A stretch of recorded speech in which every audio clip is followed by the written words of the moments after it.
अब देखते हैं बेटा ampere circuit law.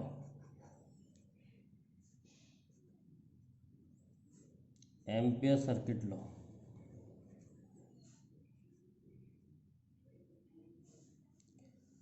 Ampere circuit law पहले क्या कहता है, स्टेटमेंट देखते हैं। Line integral of magnetic field, line integral of magnetic field in a closed path, is mu naught times the total current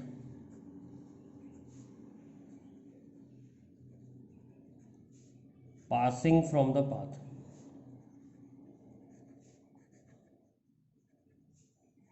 From that closed path.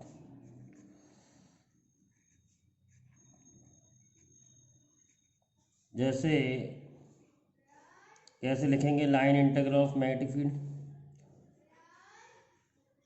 B dot D L is equal to mu naught summation of I. बेटा ये Gauss law से बिल्कुल मिलता जुलता है। Gauss law में आपको याद दिला दूं, गॉस लॉ में था E dot D A,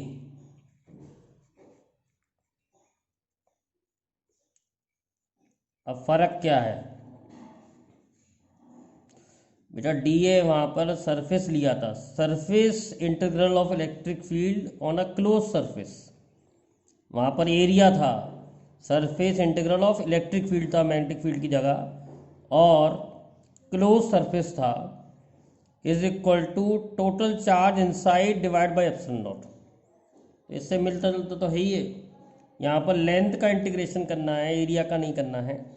line integral मतलब लेंथ में इंटीग्रेशन करना पड़ेगा। मैग्नेटिक फील्ड का क्लोज पाथ में, पाथ उसमें सरफेस, इसमें path, is equal to mu naught times the total current from that path. तो जैसे ये कोई क्लोज पाथ है, इसमें करंट जा रहा है I1, एक करंट जा रहा है I2, एक करंट है I3, और एक करंट मान लेते हैं बाहर से जा रहा है I4। तो सबसे पहले इसमें लगा के देखते हैं कि इसमें कैसे हम साइन लेते हैं। साइन कन्वेंशन भी लेना पड़ता है, इसे लगाने के लिए करंट का साइन कन्वेंशन लेना पड़ता है। तो B dot D L is equal to, अब देखो डी एल हमारी मर्जी है, हम इधर माने या इधर माने, कैसे भी मान सकते हैं, इससे कोई फर्क नहीं पड़ता है। मान लो डी एल हमने इधर लिया, मान लो डी एल हमने इधर लिया, ये क्लोज पाथ लिया है। क्लोज पाथ कैसी भी शेप का हो सकता है, ऐसा कुछ नहीं कहा गया है कि सर्किल ही होना चाहिए, स्क्वायर होना चाहिए, कैसा भी क्लोज पाथ हो सकता है, पर पाथ क्लोज होना चाहिए। तो जिस डायरेक्शन में डी एल है उस डायरेक्शन में उंगली घुमाओ, तो जो अंगूठे के डायरेक्शन में करंट होंगे उनको पॉजिटिव मानना पड़ेगा, और जो अंगूठे के डायरेक्शन के अपोजिट होंगे उन्हें नेगेटिव मानना पड़ेगा। तो तुम ही बेटा सोच के बताओ, डी एल ऐसे लिया मैंने, तो अंगूठे के डायरेक्शन में जो करंट है वो I1 I2 अंगूठे के डायरेक्शन में आ रहे हैं, और I3 अंगूठे के अपोजिट आ रहे हैं। तो I1 और I2 को तो पॉजिटिव ले लेंगे, I3 को नेगेटिव ले लेंगे। ध्यान रखें I4 नहीं लेंगे, I4 नहीं लिया है, क्योंकि इस पाथ के अंदर से जितना करंट जा रहा है वो लेना होता है, पाथ के अंदर से जितना करंट जा रहा होता है वो लेना होता है, बाहर वाले करंट को नहीं लेते हैं। आ गया समझ में एम्पियर सर्किट लॉ। तो line integral of magnetic field in a close path is equal to mu naught times the total current from that path. अब इसका प्रूफ देखते हैं तो और अच्छा समझ में आएगा। मान लो proof of Ampere law. Proof of Ampere law. मान लो एक कंडक्टर है इनफाइनाइट लेंथ का, conductor of infinite length, conductor of infinite length. अब इसके अराउंड एक लूप मान लिया, ये लूप माना है इसके अराउंड, dl इधर ले रहा हूँ, ये लूप है, ध्यान रखें सर, लूप, ये कंडक्टर नहीं है, कंडक्टर ये है और लूप ये है। अब बेटा इस कंडक्टर की मैग्नेटिक फील्ड किधर होगी, इस कंडक्टर की मैग्नेटिक फील्ड बी इधर ही होगी, सर्कुलर। किसी कंडक्टर की magnetic field right hand thumb rule से निकाल सकते हैं, करंट इधर है तो ये उंगलियां बताएंगी मैग्नेटिक फील्ड, तो उंगलियां जो है डीएल के डायरेक्शन में ही आ रही हैं, तो angle between B and D L zero होगा हमेशा, angle between B and D L is zero always. तो मैं बी डॉट डी एल की वैल्यू निकाल के बताता हूँ कितनी आ रही है। तो B dot D L is equal to B D L cos zero. कैसे कॉस ज़ीरो, क्योंकि बी और डी एल दोनों सेम डायरेक्शन में है तो इसका एंगल हमेशा ज़ीरो होगा। अब बी, क्योंकि ये इनफाइनाइट कंडक्टर है, इनफाइनाइट कंडक्टर की मैग्नेटिक फील्ड हम पहले ही पढ़ चुके हैं, mu naught I upon 2 pi R आता है, D L cos zero one हो गया। क्या क्या चीज़ें कांस्टेंट हैं, mu naught I upon 2 pi R सब कांस्टेंट है, इंटीग्रेशन बचा डी एल का, और डी एल एक स्मॉल लेंथ इस पे, और टोटल लेंथ जो होगी इंटीग्रेशन वो 2 पाई आर होगी, तो mu naught I upon 2 pi R into 2 pi R. तो सॉल्व करके ये आ गई म्यू नॉट आई। तो प्रूव हो गया नहीं हो गया, B dot D L is equal to mu naught I. तो अगर यहाँ पर केवल एक ही करंट है इसलिए म्यू नॉट आई आया है, अगर और भी करंट होते तो फिर हमारा वैसे ही आता जैसे हमने अभी पहले लिखा था। तो प्रूव हो गया एम्पियर लॉ में कि बी डॉट डी एल की value is equal to mu naught summation of I आती है। आई वो करंट लेना होता है जो लूप में से जा रहा होता है। जिस प्रकार से गॉस लॉ का यूज़ हम इलेक्ट्रिक फील्ड निकालने के लिए करते थे सिमेट्रिक कंडीशंस में, उसी तरह से एम्पियर सर्किट लॉ का भी यूज़ हम मैग्नेटिक फील्ड निकालने के लिए करेंगे सिमेट्रिक कंडीशंस में। ऐसा नहीं है कि अनसिमेट्रिक कंडीशन में लॉ फेल हो जाता है, ऐसा नहीं है, लॉ फेल नहीं होता है, लेकिन अनसिमेट्रिक कंडीशन में कैलकुलेशंस बहुत ख़तरनाक हो जाएंगी। एंगल हम ऐसा लेंगे जैसे थीटा 90 हो, 0 हो, जिससे हम आसानी से सॉल्व कर सकें। ऐसे ही गॉस लॉ में भी दिक्कत थी, ऐसा नहीं है कि गॉस लॉ अनसिमेट्रिक कंडीशन में फेल हो जाता है, गॉस लॉ भी फेल नहीं होता है, लेकिन उसे लगाते वहाँ हैं जहाँ पर इलेक्ट्रिक फील्ड यूनिफॉर्म होती है, इलेक्ट्रिक फील्ड चेंज नहीं होती। ऐसे ही वहाँ इसे लगाएंगे जहाँ पर मैग्नेटिक फील्ड चेंज नहीं होती।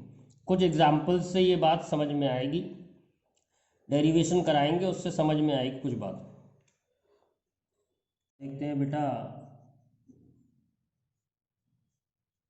Magnetic field due to solenoid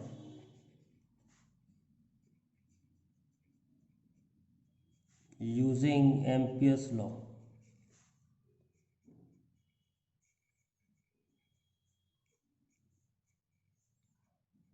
बेटा बायोट सावर्ट लॉ से भी ड्राइव कर सकते हैं, पर एम्पियर्स लॉ से करना है। तो एक सोलेनॉइड है इनफाइनाइट लेंथ का, सोलेनॉइड ऑफ इनफाइनाइट लेंथ। बेटा इनफाइनाइट लेंथ इसलिए ली है क्योंकि इनफाइनाइट लेंथ की सोलेनॉइड की जो मैग्नेटिक फील्ड होगी वो यूनिफॉर्म होगी, और एम्पियर्स लॉ जो होता है वो यूनिफॉर्म मैग्नेटिक फील्ड निकालने के ही काम आता है। मान लो करंट ऐसे है, मान लो करंट ऐसे ऐसे ऐसे ऐसे जा रहा है, तो सोलेनॉइड के क्रॉस सेक्शन को दिखा रहे हैं। ये सोलेनॉइड है, क्रॉस सेक्शन, इधर से करंट अंदर जा रहा है, इधर से करंट बाहर आ रहा है, इधर से करंट बाहर आ रहा है, इधर से करंट अंदर जा रहा है, इधर से करंट बाहर आ रहा है, इधर से करंट अंदर जा रहा है, इधर से करंट बाहर आ रहा है, इधर से करंट अंदर जा रहा है, ऐसे। मतलब इधर से करंट बाहर आ रहा है, इधर से अंदर जा रहा है, इधर से करंट बाहर आ रहा है, इधर से अंदर जा रहा है। तो जो मैग्नेटिक फील्ड होगी वो ऐसे होगी। देखो करंट ऐसे ऐसे करंट जा रहा है, तो मैग्नेटिक फील्ड हर टर्न की इधर होगी। तो मैग्नेटिक फील्ड सबकी इधर ही होगी अलोंग द एक्सिस। तो मुझे इस मैग्नेटिक फील्ड को निकालना है, अगर सोलेनॉइड इनफाइनाइट है तो अगर सोलेनॉइड इनफाइनाइट है तो इधर भी मैग्नेटिक फील्ड, इधर भी मैग्नेटिक फील्ड, इधर भी मैग्नेटिक फील्ड, सब जगह मैग्नेटिक फील्ड की वैल्यू कांस्टेंट आएगी। तो मैं एक एम्पीरियन लूप ले लेता हूँ। मैंने एक एम्पीरियन लूप ले लिया, ABCD, और इसकी लेंथ मैंने x मान ली है, यहाँ से यहाँ तक लेंथ x है। अब मुझे मैग्नेटिक फील्ड निकालनी है सोलेनॉइड की एक्सिस पर। Magnetic field will be along the axis of solenoid. Magnetic field axis of solenoid के अलोंग होगी। तो DL भी मैं इस डायरेक्शन में ले लेता हूँ,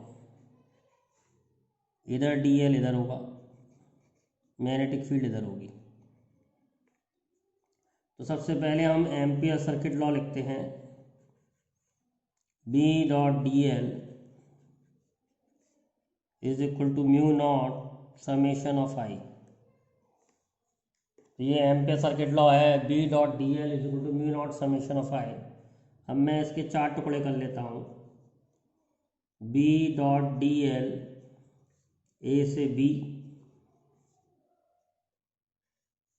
B.dl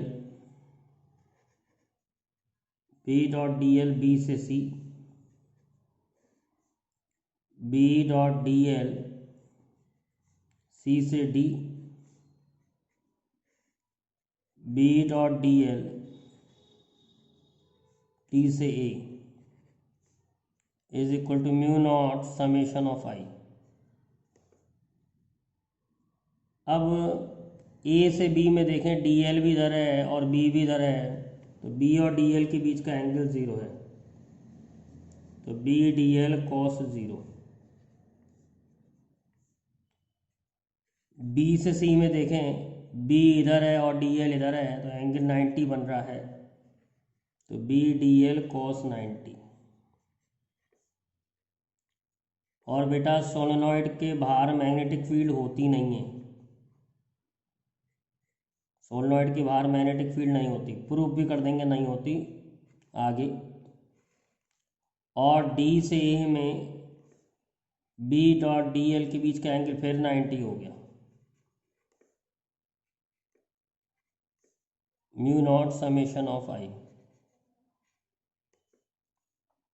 तो बेटा ये टर्म बेकार हो गया cos 90, ये टर्म बेकार हो गया 0, ये टर्म, तीनों टर्म बेकार हो गए, तीनों टर्म 0 हो गई वैल्यू इनकी। अब हम कह सकते हैं, बेटा A से B B.dl या BDL cos 0 is equal to mu naught summation of I। अब समेशन ऑफ I का क्या मतलब है, जितनी बार इस लूप में से करंट बाहर आ रहा है या अंदर जा रहा है। अब देखें, दोबारा डायग्राम को देखते हैं, इस लूप में से 3 बार करंट बाहर आ रहा है, पर ये डिपेंड करेगा कितना एक्स है और कितने पास पास टर्न्स हैं। तो अगर हम ये टर्न्स निकालने कितने होंगे तो हमें करंट भी पता लग जाएगा, क्योंकि जितने टर्न्स होंगे उतनी बार ही करंट बाहर आएगा। जैसे 3 टर्न्स हैं तो 3i हो जाएगा, 4 टर्न्स हैं तो 4i हो जाएगा। तो हमें ये निकालना पड़ेगा कि इस लेंथ में कितने टर्न्स हैं।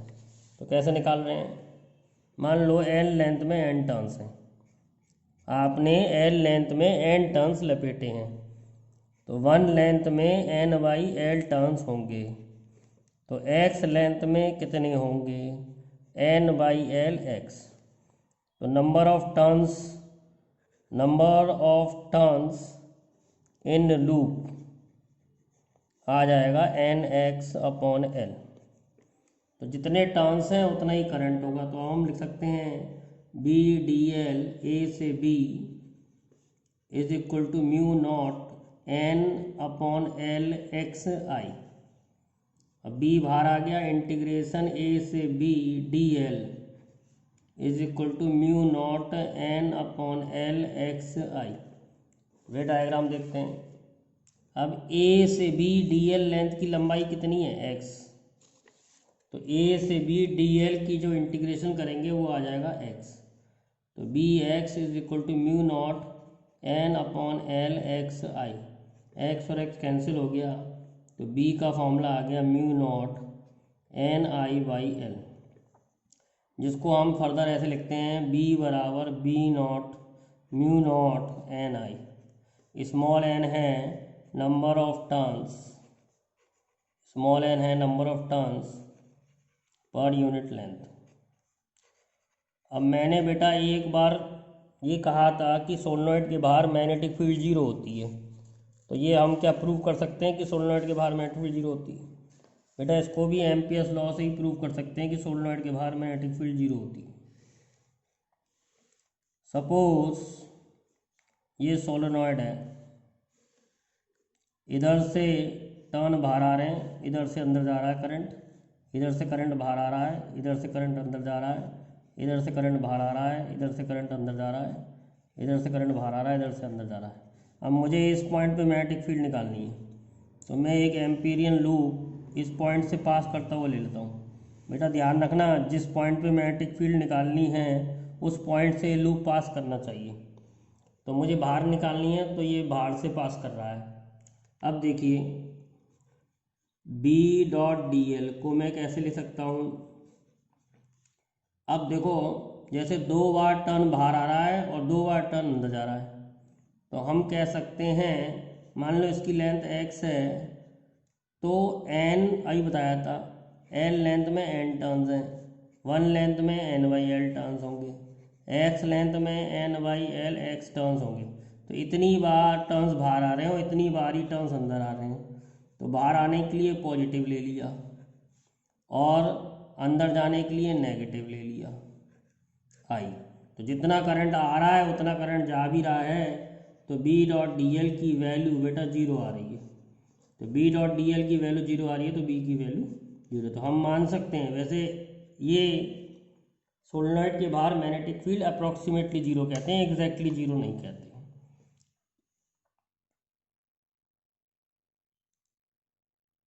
अब देखते हैं बेटा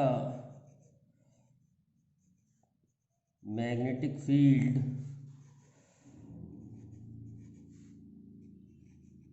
ड्यू टू टोरॉइड, एक टोरॉइड के द्वारा क्या मैग्नेटिक फील्ड होती है। तो सबसे पहले देखते हैं टोरॉइड क्या होता है। जैसे ये कोर है, इस कोर के ऊपर वायर ऐसे लपेटनी है,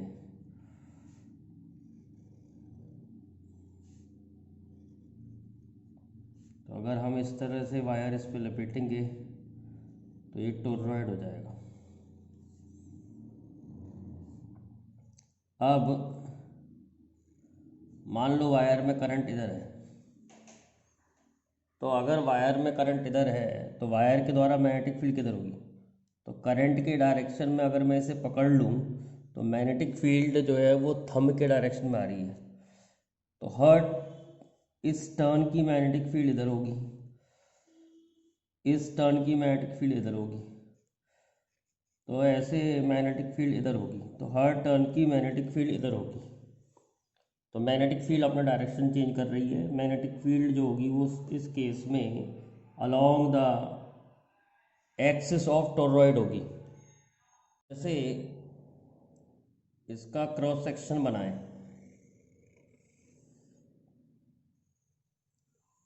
इसका क्रॉस सेक्शन बनाते हैं तो हमने देखा मैग्नेटिक फील्ड इधर है,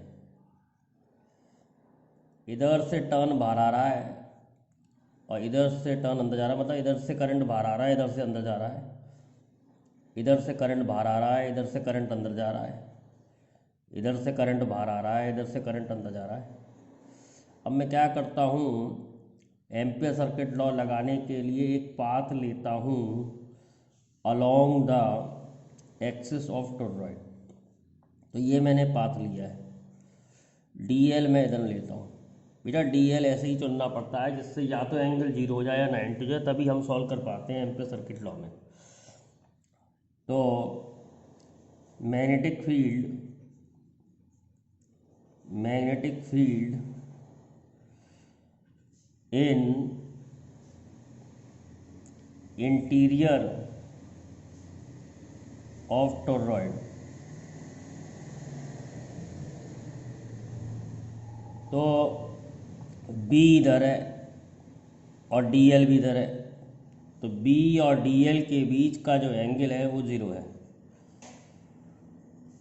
is equal to mu naught summation of I. Summation of I का मतलब होता है इसमें से कितने टर्न्स बाहर आ रहे हैं।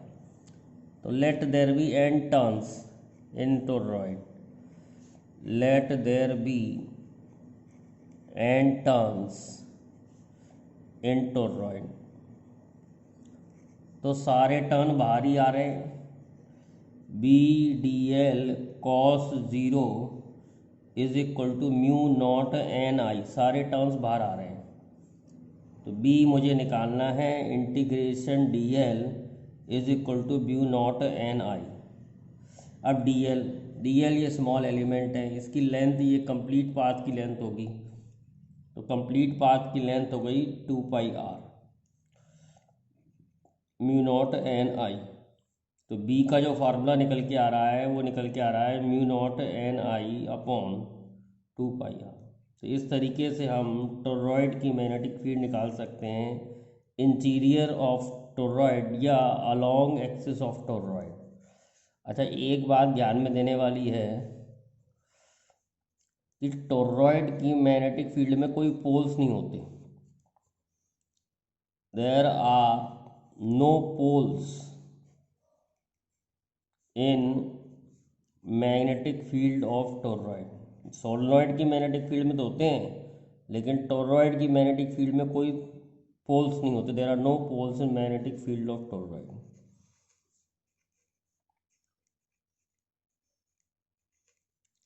अब देखते हैं magnetic field outside the toroid. Outside और इनसाइड द टोरॉइड क्या होगी। मैग्नेटिक फील्ड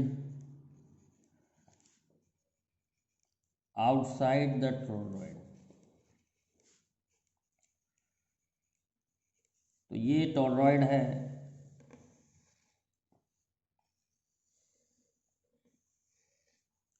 इधर से टर्न बाहर आ रहा है, इधर से टर्न अंदर जा रहा है, मतलब इधर से करंट बाहर आ रहा है, इधर से अंदर जा रहा है, इधर से करंट बाहर आ रहा है, इधर से अंदर जा रहा है, इधर से करंट बाहर आ रहा है, इधर से अंदर जा रहा है।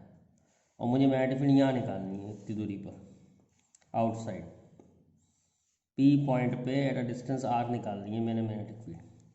तो मैं एक पाथ एज्यूम करूँगा, मान लो मैंने ऐसे पाथ लिया। तो अब एम्पियर सर्किट लॉ कैसे लिखेंगे, B.dl। अच्छा, ध्यान दीजिए, इस पाथ में से ये करंट बाहर आ रहा है और इस पाथ में करंट अंदर जा रहा है, ये बाहर आ रहा है, ये अंदर जा रहा है, ये बाहर जा रहा है, ये अंदर, सब इसी पाथ के अंदर ही तो हो रहा है। इस पाथ के अंदर करंट बाहर भी आ रहा है और अंदर भी जा रहा है। मान लो बाहर वाले पॉजिटिव हैं, तो टोटल करंट जो होगा, जो आने वाला बाहर आने वाला है वो NI है, और अंदर जाने वाला भी NI है। तो टोटल करंट जो हो गया वो 0 हो गया। एल्जेब्रिक लेते हैं ना सम इसमें, तो टोटल करंट 0 हो गया। तो B.dl की वैल्यू 0 आ रही है, इसका मतलब बी की वैल्यू जीरो हो गई मैग्नेटिक फील्ड। तो outside the toroid magnetic field is zero outside. अब देखते हैं magnetic field inside the toroid. बेटा इनसाइड इंटीरियर जो थोड़ा कंफ्यूजिंग वर्ड है, इनसाइड का मेरा मतलब यहाँ पर है, मेरा मतलब जो है इनसाइड का मतलब है जैसे इधर से टर्न आ रहे हैं, इधर से करंट बाहर आ रहा है, इधर से करंट अंदर जा रहा है, इधर से करंट बाहर आ रहा है, इधर से करंट अंदर जा रहा है, मुझे निकालना है यहाँ पर कहीं पर। तो मैं एक लूप लूँगा क्योंकि एम्पीयर सर्किट लॉ की ये शर्त होती है, जिस पॉइंट पे आपको मैग्नेटिक फील्ड निकालनी हो उस पॉइंट से लूप पास होना चाहिए। अब मैंने बी डॉट डी एल लिखा। अब बताइए इस लूप में से कितनी बार करंट बाहर आ रहा है। ना तो करंट इस लूप में से बाहर आ रहा है, ना इस करंट के लूप में अंदर जा रहा है, तो टोटल करंट हो गया जीरो। बेटा ना करंट इसमें से बाहर आ रहा है, इस लूप में देखना होता है लूप के अंदर से कितना करंट बाहर आ रहा है, लूप के अंदर से कितना करंट जा रहा है। ना तो लूप में से कोई करंट बाहर आ रहा है, ना लूप के अंदर जा रहा है, तो टोटल करंट जीरो हो गया। तो बी जीरो हो गई। तो टोरॉइड के अंदर भी मैग्नेटिक फील्ड जीरो होती है, अंदर भी जीरो होती है, बाहर भी जीरो होती है, केवल बीच में होती है। और बीच वाली मैग्नेटिक फील्ड को हम कहते हैं इंटीरियर ऑफ टोरॉइड।